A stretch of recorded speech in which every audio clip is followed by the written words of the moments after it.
لیکن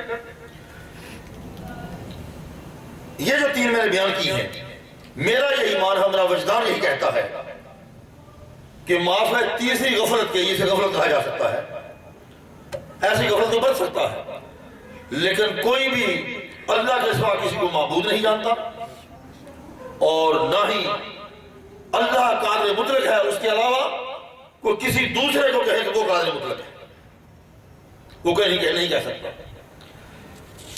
یہ سراسر زیادتی ہے، کوئی تہمت لگائے وہ اپنے ایمان سے زیادتی کر رہا ہے۔ شرک کی اقسام یہی ہے، شرک فی الالوہیت، میں صرف نام بتا دیتا ہوں،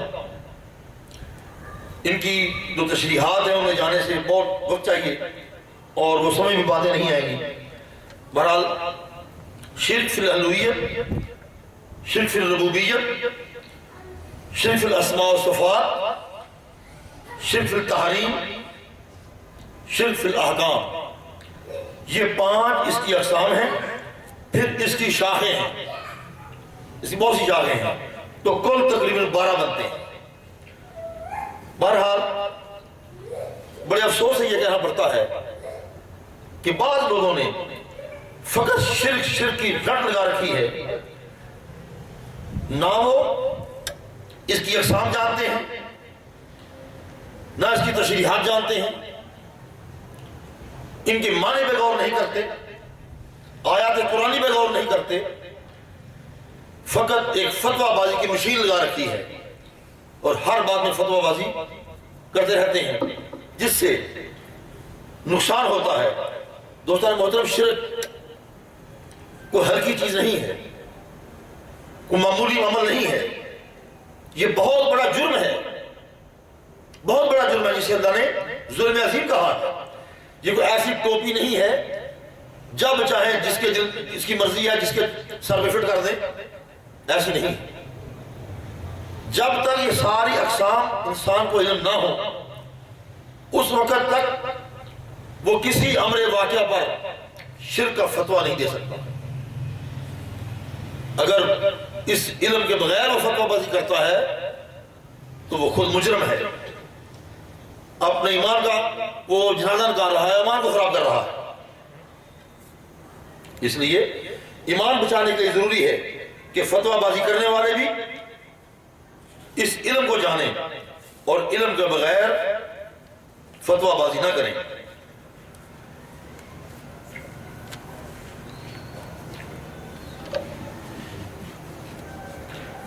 اب یعنی شرک کو مزید سمجھانے کے لیے یہ بات بھی جاننا ضروری ہے کہ عبادت اور تعظیم میں فرق کیا ہے۔ ایک عمل عبادت ہوتا ہے اور ایک تعظیم ہے، ان دونوں میں فرق کیا ہے؟ جب یہ فرق محسوس نہ ہو تو اس وقت تک شرک کی سمجھ نہیں آ سکتا۔ جس طرح کہ انسان نماز پڑھتا ہے، ایک مومن مسلمان صاف ستھرے کپڑے پہن کر پاک ہو کر اللہ کی بارگاہ میں آ کر تکبیر تحریمہ کہہ کے نماز کی نیت کر لیتا ہے، نماز میں ہاتھ باندھتا ہے۔ اب ہم حرکات نماز اور ارکان نماز میں غور کرتے ہیں کہ یہ ساری بات ہے نا، قیام کرنا عبادت ہے، نماز میں ہاتھ باندھ کے کھڑے ہونا قیام کرنا کیا ہے؟ عبادت ہے۔ اسی طرح رکوع کرنا یہ بھی عبادت ہے، یعنی قدریں جھک کر اللہ کی تسبیحات بیان کرنا، رکوع کرنا یہ بھی عبادت ہے۔ اور رکوع کے بعد قوما کیا جاتا ہے، ہاتھ چھوڑ کے کھڑے ہو جاتے ہیں، یہ بھی نماز کی حالت میں عبادت ہے۔ اور اس کے بعد سجدہ کیا جاتا ہے، یہ بھی عبادت ہے۔ اور ان تمام حرکات کے بعد آخر میں 2 زانوں ہو کے بیٹھ جاتے ہیں، تو یہ بھی عبادت ہے، عبادت ہے۔ یہ سب حالتیں جب تکبیر تحریمہ کے بعد نماز میں ہوں تو سب حالتیں عبادت ہیں۔ اگر کوئی شخص مؤدب شخص، بے ادب کی بات نہیں کرتے، جو مؤدب شخص ہے، باادب ہے اور سچا اور پکا تابعدار وفادار شاگرد ہے، اگر وہ اپنے استاد کے سامنے، اپنے پیر کے سامنے، اپنے کسی بزرگ کے سامنے وہ ہاتھ باندھ کے کھڑا ہو جائے تو کیا اسے عبادت کہیں؟ وہ عبادت نہیں ہے، وہ اس کی تعظیم ہے۔ وہ کیا کر رہا ہے؟ تعظیم ہے، وہ تعظیم کر رہا ہے۔ تکبیر تحریمہ کے بعد قبلہ رخ ہو کر نماز کی حالت میں یہی ہاتھ باندھنا عبادت ہے۔ اگر وہاں ہاتھ باندھ اس طرح کھڑا ہو گیا ہے تو اسے عبادت نہیں کہیں گے، اسے کیا کہیں گے؟ تعظیم کہیں گے۔ یہ تعظیم ہے۔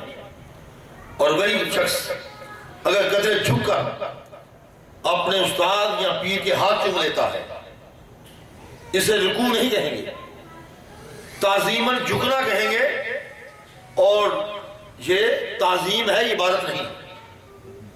یہ تعظیم ہے، عبادت نہیں ہے، کیونکہ اس نے جھکنے میں نہ کوئی تسبیح پڑھی ہے، نہ جھکنے میں تکبیر کہی ہے، فقط جھکا ہے اپنے استاد یا پیر کی تعظیم کے لیے، عزت کے لیے۔